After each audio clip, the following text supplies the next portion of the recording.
All right, there we go. Okay, here we are. So we are about to do some IASTM or ASTM. People call it different things. It's instrument-assisted soft tissue mobilization. So this is a treatment that is awesome at helping just improve mobility and get back on the road or keep you on the road. So I do these treatments regularly to myself and to Shannon all the time to just help keep moving and make it so that I don't get sore in my legs, calves, hamstrings, anywhere where you get tight, IT bands, stuff like that. This helps so much to just relieve some of that tension. So Shannon has been really struggling with some foot stuff lately. We're gonna go later today and buy her some new shoes so that we can help keep her on the road. But, so here's what I'm using, check this out. So here's the tool. This is for instrument-assisted soft tissue mobilization. It looks pretty rough, like it looks kind of mean. It is pretty mean. It is pretty mean. Yeah, it's not the most gentle technique. So what we're gonna do is we're gonna go along these muscles and use it to help decrease her pain, improve her mobility and function. You know what's the other foot that's worse? I know. Okay. We're doing both. So we'll have to keep it moving here.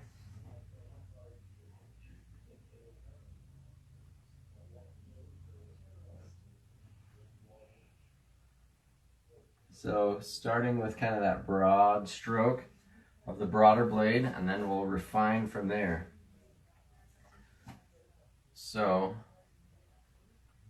here we go. Using now kind of this more specific part of the blade, and that feels a little bit better, right? Isn't that what you think, babe? So it is a little bit more intense, but it's so effective. So I do this to myself. People always ask, like, have you ever had this done? Absolutely. And one of the most interesting things about it is that a lot of people like it, because it is uncomfortable. I'm not gonna lie, it is uncomfortable. A lot of people are like, what? Like, I can't believe you do this. Like, I never want to do this again. A lot of the time people will say stuff like that at the start. And I always just say, I totally get it. Like, I understand that it's painful, but it really does work. So what I want you to do is call me again the next day. Call me tomorrow morning. And without fail, people are like, when can I come in again? I want another one. Like, I feel so much better. In fact, I have a little soccer player kid that's been coming in that got hit by another kid on the playground playing soccer. And he plays pretty competitive soccer, and so he's wanted to get back into the game. And, you know, he had tried a bunch of other stuff. And the minute we tried this, he was like, that's what I need again and again and again. And so we were able to do about 4 or 5 treatments, and he was good to go, back at it playing. And he just had a really great tournament the other day. And so helped him a lot. So she also has had some ankle sprains lately. So I'm spending a little bit of extra time right in around her ankle. How's it feel? Doing okay? Trying to be brave. Trying to be brave? Camera. Trying not to cuss on camera? Yep. It's alright. I have heard some people say some pretty creative things. Some soccer moms saying things that they wouldn't want their kids to hear. But, that's alright. So it is pretty intense during, but it goes away. Really, you shouldn't get much bruising. Sometimes people do bruise, but it's not common or what we're going for. I'm not trying to get people to bruise up and be painful or anything. And it shouldn't be painful afterwards. It actually usually feels much better right away. So it's not something where it's like, oh, I'm going to need a day or two to recover from. It typically feels better right away. So now I'm treating the bottom of her foot. So for plantar fasciitis, especially for runners or for people that just their feet have really been bothering them. This is like my go-to treatment, and it's the only thing that I've seen that really permanently gets rid of the plantar fasciitis, that really addresses part of why they have it. So this is kind of part of my short-term solution, and then part of the long-term solution for plantar fasciitis is strengthening hips, knees, and feet muscles to make sure that the alignment of the foot is spot on. And so we want to make sure that all of those things are in place. So here we go. Now I'm just going to hit the heel really quick. So although it's not the most comfortable or most fun,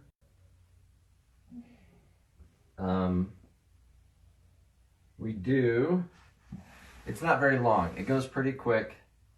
We hit one foot, then we'll go ahead and hit the other as well.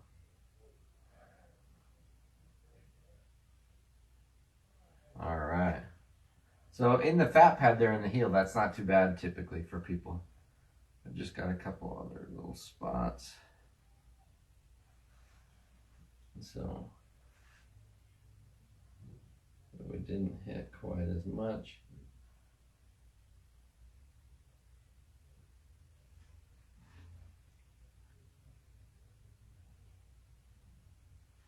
All right.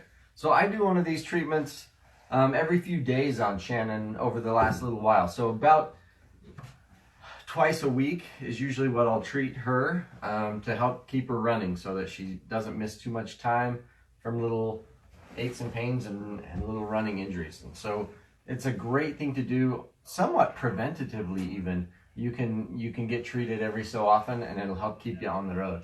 So this is something I love to do. Looks like we have some comments coming in. Let's see.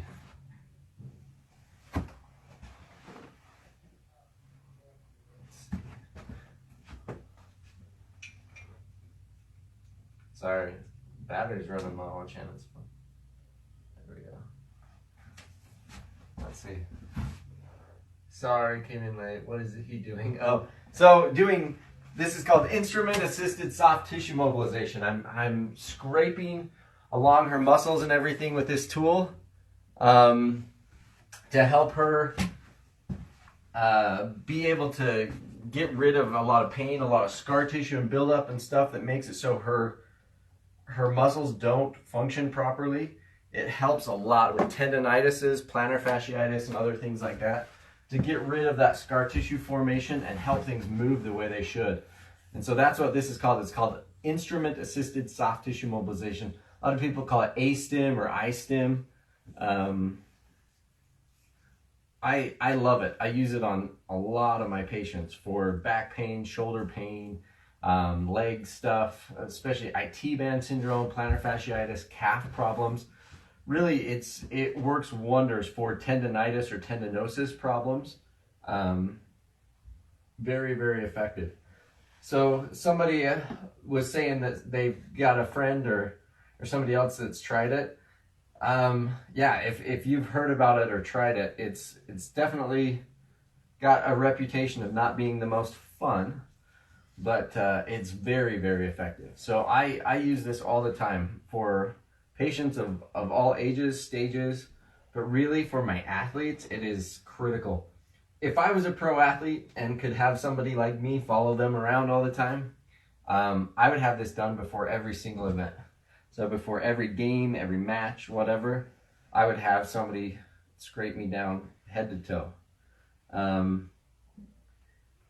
Because it really, you feel so much better and it's so effective. So one of the things she's really been dealing with lately, along with kind of some plantar fascia pain, it's mostly coming due to this muscle that runs down the backside of the shin and coming into her foot right here, wraps around this posterior tib. So she's got some posterior tib tendinitis, and it really helps with that. And it feels great, right, babe?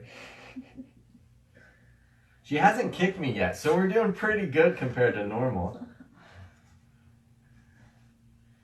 The power of being on camera. Yeah, yeah, it works wonders.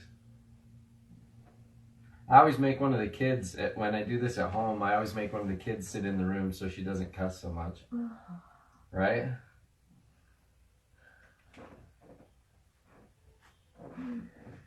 So this foot's a little bit more painful, so she's a little bit more squirmy.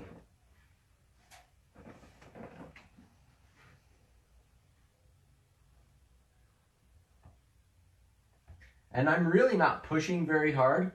So one of the things I really like about this is it's not too rough on my hands.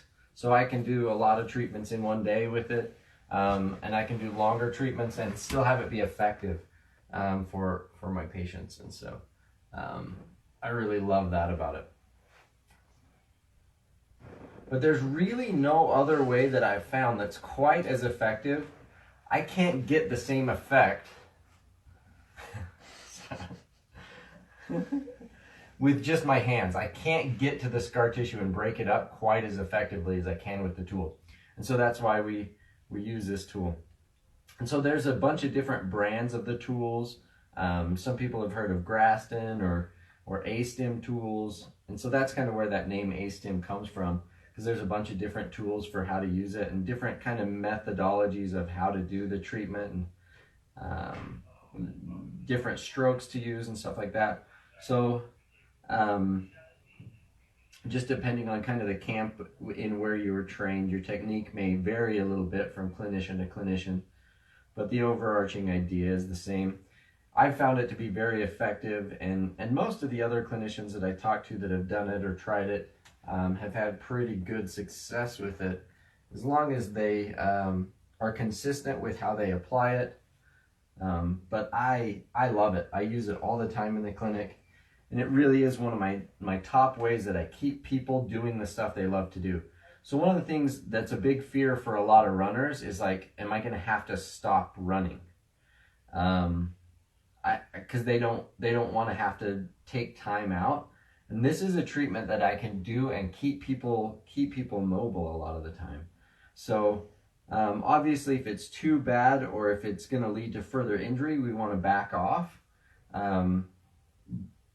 But a lot of the time, we can keep people running and just really modify their miles or modify their intensity for a little bit, but keep them running so they don't lose that conditioning. And so that's one thing that I love about this treatment is we actually want movement and want activity and exercise after we do these treatments, because we've got to keep people using those muscles so that as that scar tissue heals, as those collagen fibers heal back down from that scar tissue, that it'll heal the way we want it to. So we actually need movement, we need exercise. So Shannon, like I said, she sprained both ankles recently, one in a tennis match and then the other because of Legos, was it, on the stairs? Something like that. Oh, a sword. That's the hazards of having 4 boys at home and being a runner. So you come home from a run and you're already tired, and then your kids leave toys on the stairs. That's a bad combo. And so we had a little ankle sprain on the one side, and then the other side came, like a week later in a tennis match. So I've had 4 in the last 10 days. That's true. And then you were playing basketball with us there at the church, and you sprained it again. Not awesome. So we got to keep her on the road, though. So that's what we're doing here, is trying to help her make sure that she can stay running. So between that and a pair of new shoes, I think we're gonna do some good. So the shoe that she has been running with, and this is a common thing that I see, the shoe that she's run with for 6 years probably, the latest edition just isn't working for her. So she's always run with that, and it's been great. But the materials, they've switched up, and that the outside of that shoe just collapses, and we've got a lot more compression in it. You can see how it's worn down a lot faster. And so it's just different than previous versions of that shoe. And so it's not doing the same job for her. So we got to go test out a couple other types and see what's going to be best for her today. So that's our game plan for making sure that we're also giving the foot the correct support once we do the treatment. You want to make sure it's supported well. You got to strengthen the hips and the feet muscles so that we're making sure that we're supporting the bones and joints and structures naturally. But then also, you know, if her shoe isn't right, it's going to cause a lot of problems. So I'm actually a big fan of more of a minimalist running mentality, you know, of getting as close to barefoot shoes as possible, or I really like ultras and things like that. But if you haven't run in minimalist shoes or shoes with zero drop, if you haven't done that much, it really takes a long time to transition. I recommend at least 6 months to do that transition period. And so just be careful out there, runners. I do think it's a safer, healthier way for your feet to run minimalist long term, but it does take a while. All right, so that's the end of the torture part. And now we're going to be really nice. So I always say at the end, we make nice. So then we go through and just rub it all out and help her feel better and not hate me so bad. Right? She has a short memory, which is good for a lot of reasons, in marriage, in life,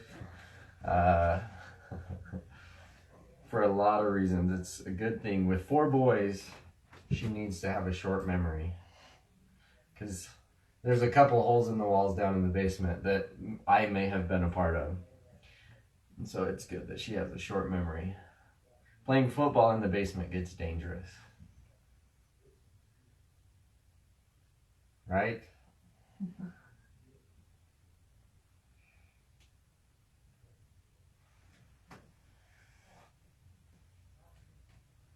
How we doing? Not too bad? Yeah, it's good. Feels good now. Good. That ankle's a lot less swollen. Yeah. That one too. They're looking good.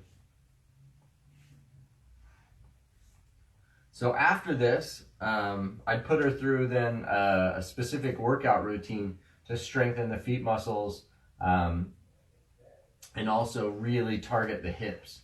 So much of our foot and knee alignment comes from actually hip strength. So we're definitely gonna next put her through a good workout routine for her hips, knees, and feet. So that is going to be the next round of treatment after we're done here. So pretty good stuff. Not so bad. You get a little foot rub afterwards, right? It could be worse. But that spot right there is feeling way better. Mm-hmm. And the ankle's looking good.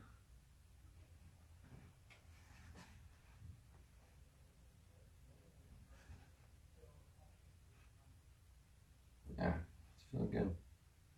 Mm-hmm. Is that tender? Mm-hmm. Good.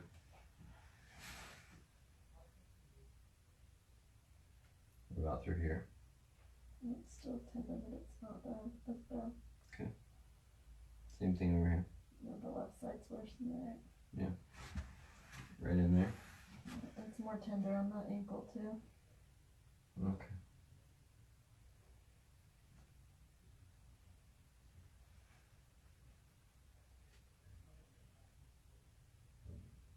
All right, there it is. So that's pretty much it. Now we'll go through the exercise routine and everything, but that would be kind of round 2 of that type of treatment. But it really is such a great way to keep runners on the road, athletes that want to keep exercising.